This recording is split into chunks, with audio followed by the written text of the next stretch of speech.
Hai semuanya, Assalamualaikum. Balik lagi bersama saya di video reaction kali ini guys. Oke, so moga kalian sehat-sehat semuanya. Orang ya seperti biasa nih. Nah kali ini saya mau react video pembahasan tentang ini ya guys.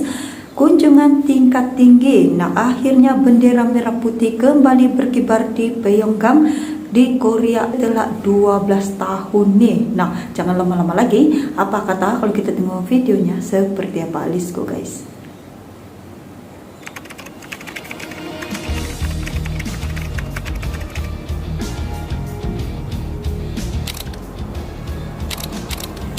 Hey, hola Indomax Indo Magazines.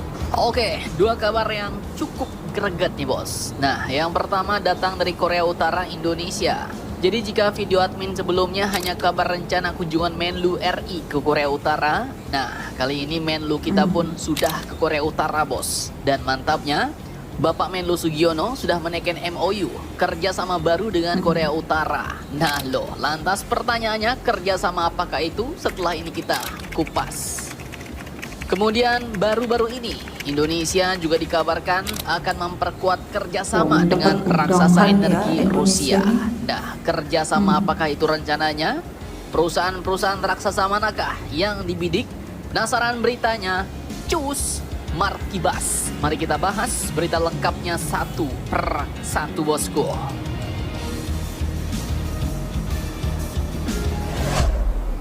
Oke, yang pertama, jadi setelah 12 tahun tanpa kunjungan tingkat tinggi, akhirnya kini bendera merah putih kembali berkibar di jantung Pyongyang bos, ibu kota Korea Utara. Di mana kemarin Menlu RI Bapak Sugiono telah resmi memenuhi undangan dari Menlu Korea Utara yaitu Ibu Choi Son-hui pada tanggal 10 hingga 11 Oktober 2025. Kunjungan ini pun bukan sekedar basa-basi doang, tapi jadi momen penting buat menegaskan bahwa hubungan kita Indonesia dan Korea Utara masih hidup, masih hangat dan kini bahkan siap naik level.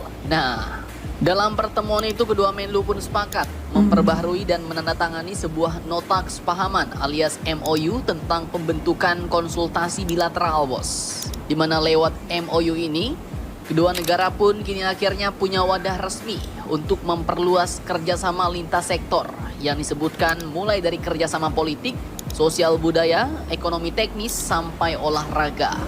Dan menariknya lagi, Menlu Sugiono nggak cuma bicara soal hubungan dua negara bos, tapi juga menawarkan peran Indonesia sebagai jembatan diplomasi antara Korea Utara dan dunia luar khususnya ASEAN. Menlu Sugiono menegaskan bahwa Indonesia siap membantu memfasilitasi keterlibatan Korea Utara di forum-forum kawasan, termasuklah juga ASEAN Regional Forum atau ARF yang jadi tempat dialog keamanan paling penting di Asia Pasifik. Nah loh, jadi mungkin nanti ketika ada pertemuan pemimpin-pemimpin ASEAN, Menhan ASEAN, maka mungkin opah gemoy kalian Kim Jong Un ini bisa jadi ikut diundang juga nih. Mantap nggak tuh? Dan langkah seperti ini pun ya jarang bos, karena cuma sedikit negara yang berani menjaga hubungan positif dengan Pyongyang. Kemudian selain urusan meja perundingan, Bapak Sugiono juga diundang buat menghadiri peringatan 80 tahun Partai Pekerja Korea sehari sebelum pertemuan resmi. Dan kehadiran Indonesia di acara sebesar itu menunjukkan satu hal nih, yaitu Pyongyang, Korea Utara masih memandang Indonesia sebagai sahabat lama yang layak dihormati. Nah, lantas pertanyaannya kini apa makna strategis dan bagaimana analisis geopolitiknya, bos?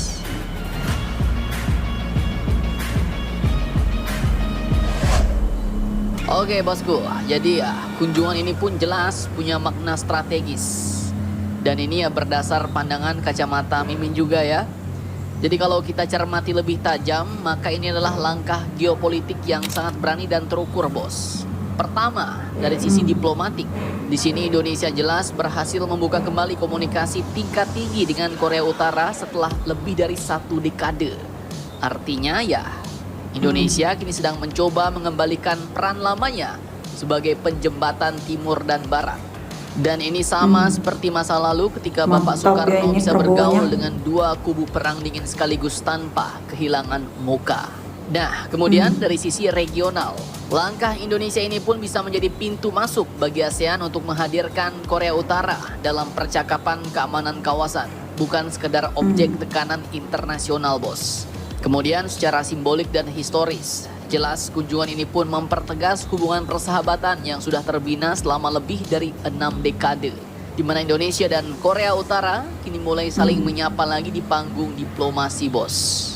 Langkah ini juga memperlihatkan konsistensi dan keberanian, karena Indonesia tidak hanya berfokus pada isu ekonomi atau investasi, tapi juga aktif menjaga stabilitas kawasan lewat jalur dialog dan pendekatan damai. Dan inilah diplomasi khas Nusantara, lembut tapi berisi, sederhana tapi strategis, bos. Jadi kalau disimpulkan ya jelas kunjungan Menlu Sugiono ke Korea Utara ini bukan sekedar perjalanan diplomatik biasa, tapi ini adalah babak baru Indonesia di Asia Timur.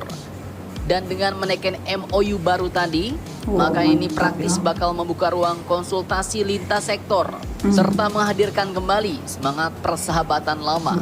Maka Indonesia sekali lagi menunjukkan bahwa kekuatan sejati diplomasi bukan di senjata atau tekanan, bos, tapi di kemampuan untuk menjaga pintu tetap terbuka bahkan ketika dunia memilih untuk menutupnya. Nah, dengan ini pertanyaannya, apakah nanti di forum-forum besar di kawasan Asia Tenggara akan hadir perwakilan Korea Utara yang ikut berbicara?